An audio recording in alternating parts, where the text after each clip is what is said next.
Welcome to Hope Through Hard Stuff, a podcast from Winning at Home. Please welcome your host, speaker, and award-winning author, Steve Norman. Well, hello and welcome back to Hope Through Hard Stuff.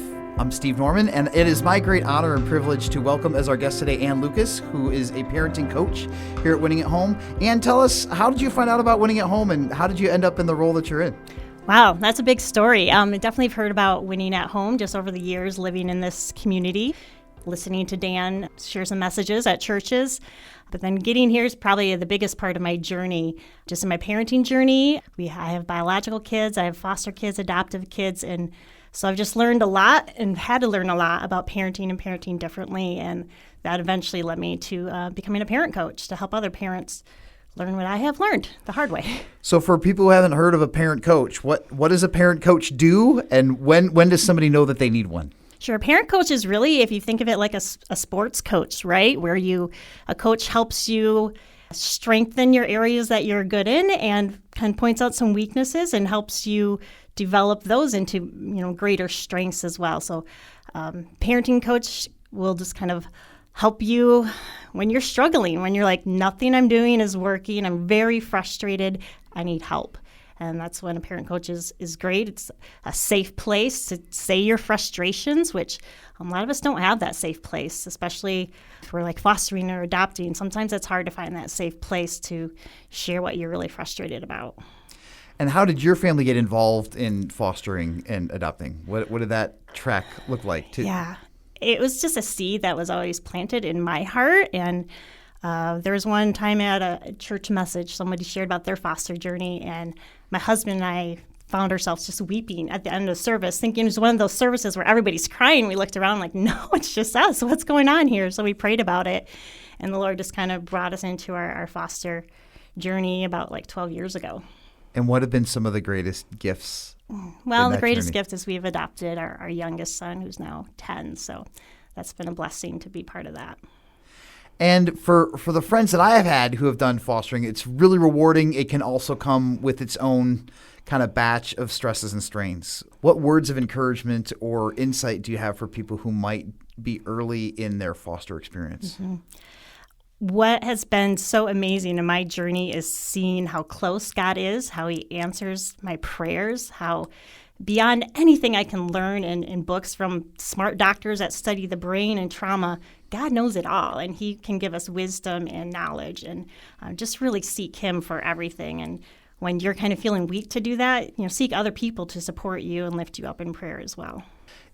As a coach, what are some of the more common or consistent themes or questions that people come to you about when it comes to parenting? Really, it's just behaviors. Like, what do we do with this certain behavior? And, what I've learned over time is behavior is communication, and we can figure out what's really going on in behavior. But what we've often learned is behavior requires punishment. And God has revealed to me a lot about punishment through his word, which I never used to really think the Bible had a lot to say about parenting until I realized the whole thing is just shares about parenting, because the whole thing is about God's love for us and how we're to point our kids to God and his love for us. The verse that kind of really has stood out to me in my journey of parenting and going through some really difficult, hard times is 1 John 4:18. It says, "There's no fear in love. Instead, perfect love drives out fear, because fear has to do with punishment." There was one night in my parenting journey where I was just seeking and crying out to the Lord with what to do for this child's certain behavior. God just revealed that to me, and it wasn't, I was seeking, like, what's the consequence, God? What's the punishment? As I've probably admit I've Googled that before. Like, what do you do for this? Sure. But God said, point this child to my love. Showing his love. I think as Christian parents, we want to do that.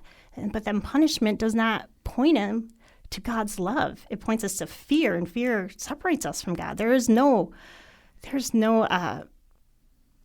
fear in love, and God's love is perfect. How did that unfold? Like, what was the next morning like with that insight embedded in your brain? Just kind of the other verses of, like in Colossians 3:12, like showing compassion, kindness, humility, gentleness. Like, messed up, and what are we going to do about it? Let's work on picking ourselves up from this failure and moving forward.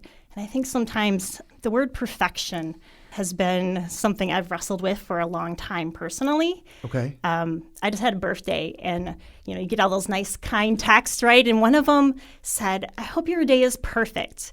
And I know it was all meant in kindness and love, and I replied, "Thank you."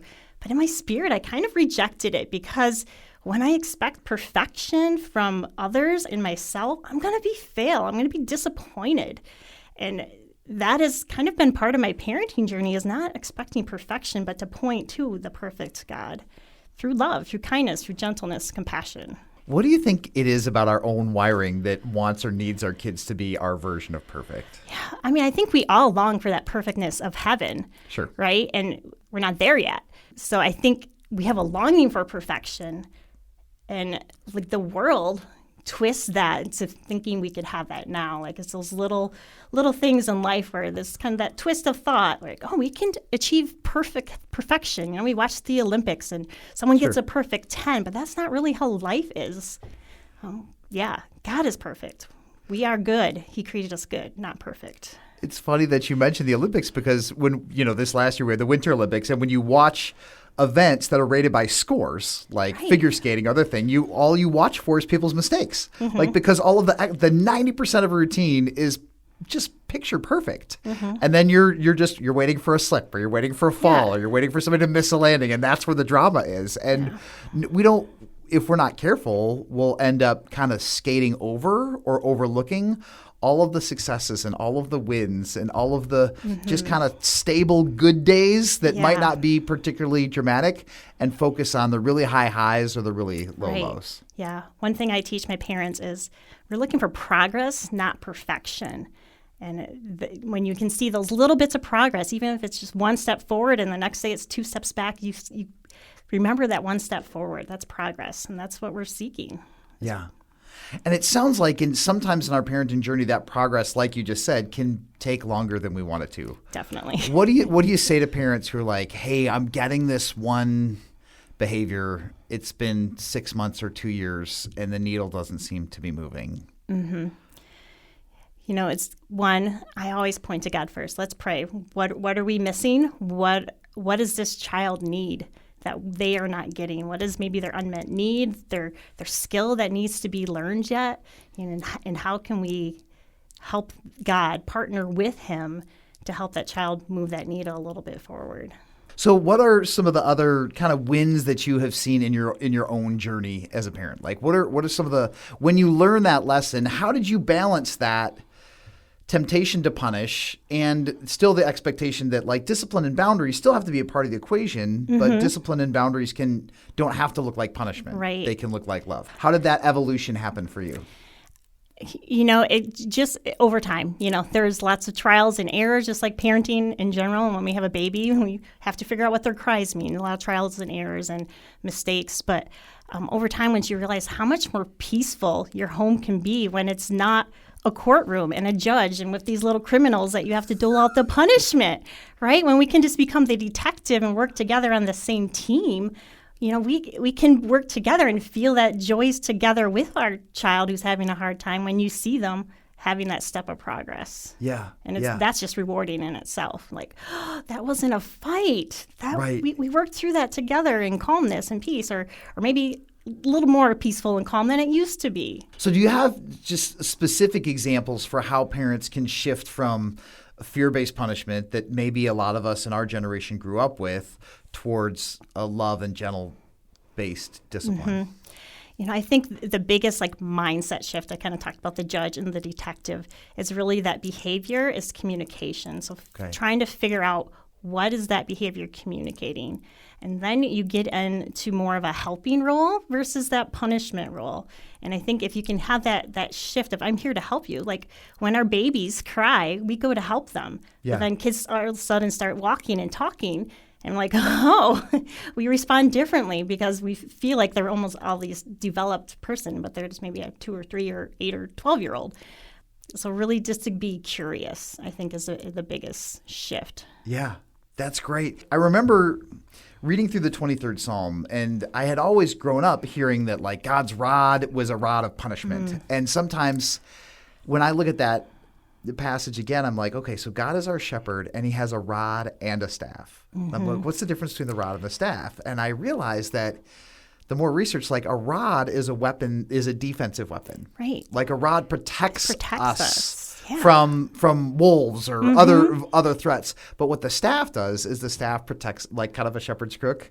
It protects the sheep from itself. And I'm realizing that as a parent, we need both. Like we need to figure out when to intervene and protect our kids from thoughts, influences, temptations, Absolutely. desires that come externally. But then we also come from the staff and say like, okay, the discipline that I'm doing isn't to impose my will on you or to shame you into a particular outcome. But the discipline is really to be able to say like, I don't want to shame you. I do want to help you understand that these behaviors or this posture carried out to an extreme has consequences that if that happened outside of our home could have really devastating effect on you and the things that you care about.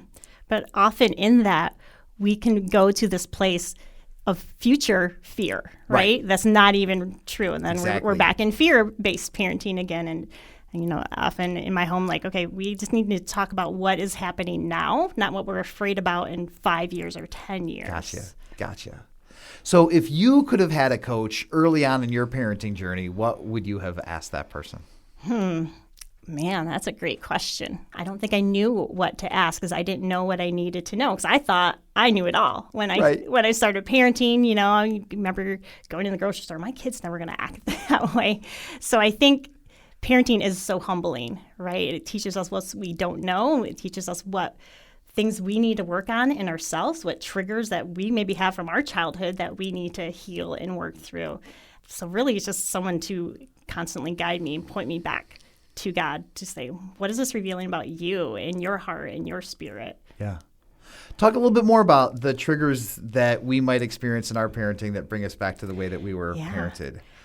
Yeah, a lot of us were raised in kind of a lot of punishment and fear. And so oftentimes if we were maybe shamed or punished for something, a behavior that we now see in our kids, we kind of go back to that feeling, that yucky feeling that we have when we were shamed. And so that kind of riles us up in our emotions and kind of produces anger in us. And so we might not discipline in love and gentleness and kindness, but we react versus we respond because of those triggers. And so learning to identify what those are is probably the biggest key in parenting life. Like, what is those triggers?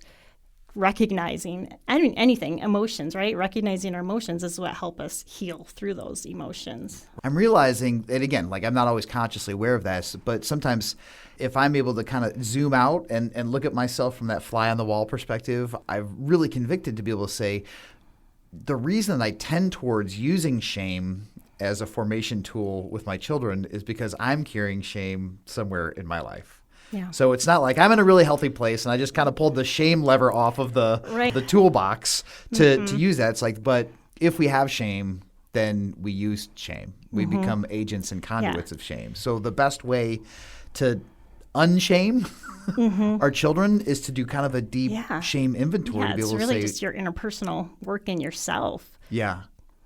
Or what tools have you found to help parents be able to say like, wow, I wasn't consciously aware of the shame that I experience as a person or as a spouse or as a child of God or as a parent, that has not fully been addressed. Yeah. Like where can they start pulling on that thread so that they can get to a healty place? I mean, as a coach, you can really hear it when parents are talking. Because what I do is I listen a lot, and it will just kind of like, our triggers are kind of like warning lights on our cars. Like they're like, okay, here's a problem that we need to address. And so really just asking them, you might want to, figure out where that's coming from, search, ask God where that's coming from. And then once you find that, I'm going to ask him to heal it. Yeah. And that's what I really do. And again, this is not a Winning at Home commercial, but this is what I appreciate about Winning at Home, because I think sometimes the need that we start with is, hey, I think I need a skill. And sometimes we'll reach out to a coach for a skill. And then sometimes in our journey, we'll realize, the reason I need this skill is because there's maybe a wound that hasn't been addressed. And that's why I love being a part of a place that has both coaching and counseling that complement one another. I love it too, because a lot of parents think, oh, my child just needs this therapy. And yes, I agree. But often the parents need that coaching because there's, a little shift that needs to happen. So it's a great partnership together. And I love that we can partner with that here too at Winning at Home. Yeah. And I love your perspective that says not only does perfection not need to be the bar for our children, but perfection also doesn't have to be the bar for ourselves. Yeah, that's a hard thing in this community. Talk about that. What's kind of what's in the groundwater in a community like West Michigan?